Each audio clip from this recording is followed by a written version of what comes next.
सभी को जय माता की।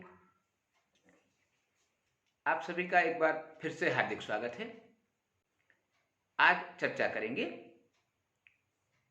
चंद्रमा के प्रभाव, उनकी शांति और उनके नकारात्मक प्रभावों का।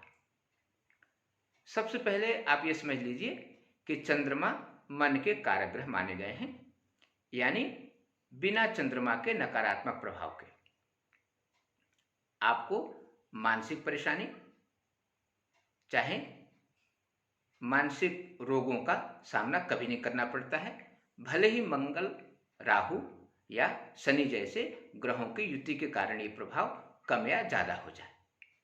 इतना ही नहीं, यदि किसी व्यक्ति को हृदय रोग, अस्थमा, टीबी, अनिद्रा, बेचैनी जैसे समस्याएं हो रही हैं, तो ये मान के चलिए कहीं न कहीं उस व्यक्ति पे चंद्रमा का नकारात्मक प्रभाव है ही है।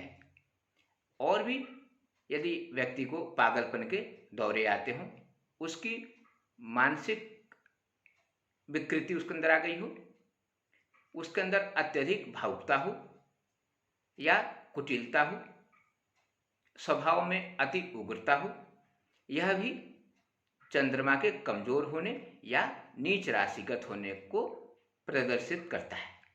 यानी फिर से समझ लीजिए कि बिना चंद्रमा के नकारात्मक प्रभाव, यानी उनका नीच का होना, पाप ग्रह से युक्त होना या क्षीण होना, ये बिना कारणों के कभी भी आपको मानसिक विकृति नहीं आ सकती।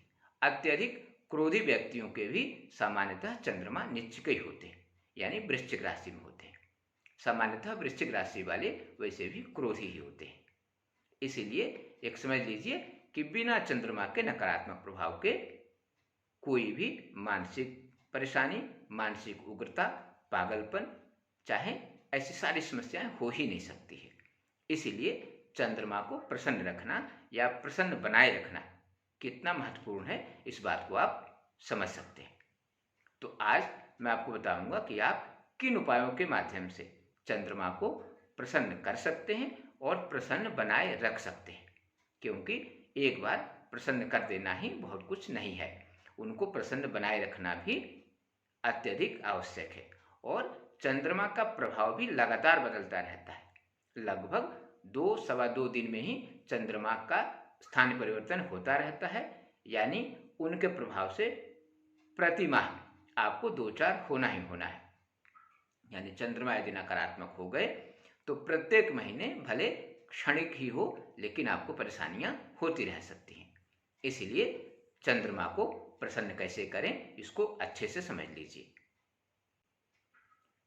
एक बात और ध्यान दीजिए, रोगों की चर्चा करना उचित नहीं है, किंतु ये मान के चलिए यदि किसी को कैल्शियम की कमी है, वो भी कई बार चंद्रमा के नकारात्मक प्रभाव के कारण ही होता है। तो चंद्रमा का प्रभाव बहुत ही विस्तृत रूप से इंसान पर होता है। हृदय रोग, यदि हार्ट अटैक भी आया है तो मान के चलिए कहीं ना कहीं भी उसमें उस व्यक्ति की कुंडली में चंद्रमा का नकारात्मक प्रभाव शामिल है, भले ही पूर्णतः न हो। इसीलिए आज चंद्रमा को शांत करने और शांत रखने के उपाय पर चर्चा करेंगे। तो सबसे आसान उपाय, चंद्रमा को प्रसन्न करने और प्रसन्न बनाए रखने के लिए सबसे आसान उपाय है 2 मुखी, 7 मुखी या 9 मुखी रुद्राक्ष धारण करना।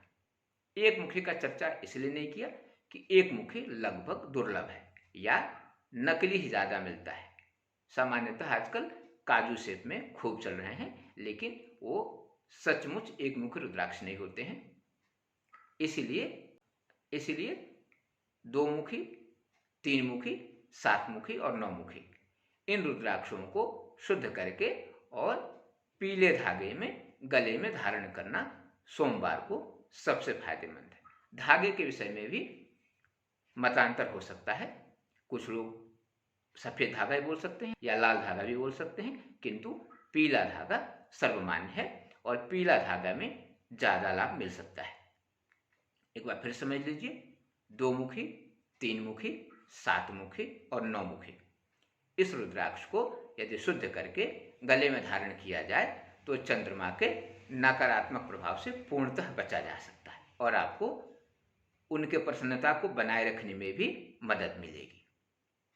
इसके बाद एक और उपाय, यदि पूर्णमासी का व्रत आप करते हैं तो भी आप चंद्रमा के नकारात्मक प्रभाव से मुक्त हो सकते हैं और चंद्रमा के सकारात्मक प्रभाव को प्राप्त कर सकते हैं। एक और उपाय पर चर्चा करते हैं।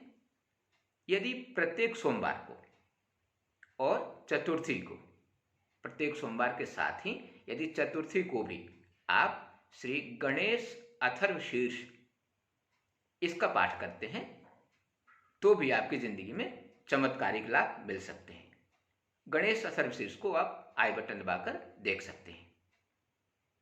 इसके बाद आप यदि चांदी, चावल, शंख, मखाना या मोती जैसे श्वेत वस्तुओं का दान करते हैं तो भी आपको चंद्रमा का पूर्णतः सकारात्मक लाभ मिल सकता है और आप उनके नकारात्मक प्रभाव से बच सकते हैं।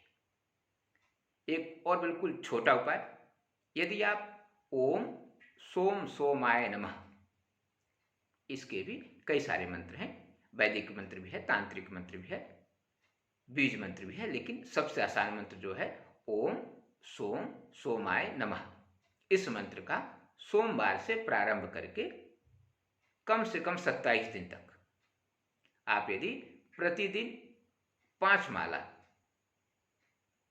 संभव न हो सके तो कम से कम 1 माला यदि प्रतिदिन जप करते हैं 27 दिनों तक तो आप सारी समस्याओं से मुक्त हो सकते हैं और चंद्रमा की कृपा आपको स्वयं ही प्राप्त होने लगेगी। एक और छोटा सा उपाय, यदि शुद्ध दूध यानी गाय का दूध मिल जाए तो सबसे अच्छा है। शुद्ध दूध और गंगा जल, इनको दोनों को मिश्रित करके यदि आप सोमवार से प्रारंभ करके 27 दिनों तक भगवान शंकर का अभिषेक करते हैं तो आपको अप्रत्याशित लाभ मिल सकता है। और खासकर मानसिक रोगी जो है, जिनको दौरे टाइप के आते हैं, चाहे वो मिर्गी का दौरा हो या पागलपन का दौरा हो, जैसे भी दौरे हों, उसमें आपको बहुत लाभ मिल सकता है। 27 दिन तक अवश्य करें। इसमें ओम नमः शिवाय इस मंत्र का उच्चारण करते रहें और अभिषेक करते रहें। यदि आपको पलाश का ताजा फूल मिल जाए या पलाश का सूखा फूल भी मिले तो उसका अर्क निकालकर गंगा जल में मिश्रित करके यदि इससे भी भगवान शंकर का अभिषेक करते हैं आप, यदि रुद्र सूक्त उपलब्ध हो तो ठीक है, नहीं तो शिव पंचाक्षर स्तोत्र का उच्चारण करते हुए भी यदि पलाश के फूल के रस से भगवान शंकर का अभिषेक करते हैं आप कम से कम 11 दिन, तो भी आपको चंद्रमा के सारे नकारात्मक प्रभावों से मुक्ति मिल सकती है। एक और आसान उपाय, यदि आपकी कुंडली में चाहे जन्मांक या राशि चक्र दोनों में यदि चंद्रमा 6ठे भाव, 8वें भाव और 12वें भाव यानी रोग भाव, मृत्यु भाव और खर्च भाव, यदि इन भावों से उनका किसी प्रकार का संबंध न हो, यानी इन भावों में चंद्रमा बैठे भी न हो या चंद्रमा की राशि इन भावों में न हो, तो आपको कनिष्ठिका अंगुली में सोमवार को 5.25 कैरेट से अधिक का मोती धारण करना बहुत ही लाभदायक होगा। ये ध्यान रखें, 6ठे, 8वें या 12वें भाव से संबंधित चंद्रमा का मोती धारण करना कई बार नुकसानदायक हो जाता है, इसका अवश्य ध्यान रखें। यदि आप परिवार के महिलाओं का सम्मान करते हैं और उनको हल्के रंग के वस्त्रों का उपहार देते हैं तो भी चंद्रमा के नकारात्मक प्रभाव से आप बच सकते हैं और आपको उनका आशीर्वाद प्राप्त हो सकता है। एक और आसान उपाय, श्वेतार का फूल यानी सफेद मदार का फूल और 11 बिल्वपत्र यदि लगातार 27 दिन तक आप शंकर जी को चढ़ाएं, ओम नमः शिवाय का उच्चारण करते हुए, तब भी चंद्रमा का संपूर्ण सकारात्मक प्रभाव आपको मिल सकता है। एक अत्यधिक लाभकारी उपाय और सुन लीजिए, यदि गर्मी के दिनों में या किसी भी मौसम में, खासकर गर्मी के दिनों में विशेष यदि आप जल सेवा यानी प्याऊ वगैरह लगवाकर जल सेवा करते हैं, तब भी आप मान के चलिए कि चंद्रमा के सभी नकारात्मक प्रभावों से मुक्त हो सकते हैं। यह बहुत ही उत्तम उपाय है। इसके बाद एक और उपाय, यदि स्नान करते समय अपने नहाने के पानी में यदि आप चंदन का इत्र न्यूनतम मात्रा में यानी 2-4 बूंद की मात्रा में उपयोग करते हैं, इससे भी आपके चंद्रमा के नकारात्मक प्रभाव में शांति मिलेगी और आपको मानसिक शांति अवश्य ही मिलेगी। एक और छोटा सा उपाय, सोमवार और शुक्रवार को कम से कम 27 सोमवार और 27 शुक्रवार को यदि अर्गला स्तोत्र जो दुर्गा सप्तशती में आपको उपलब्ध हो जाएगा, आप आई बटन दबाकर भी देख सकते हैं। अर्गला स्तोत्र का यदि आप लगातार 27 सोमवार और 27 शुक्रवार को यदि पाठ करते हैं या पाठ का श्रवण करते हैं, तो भी आपको चंद्रमा के सारे नकारात्मक प्रभावों से मुक्ति मिल सकती है। एक बहुत ही आसान उपाय और सुन लीजिए।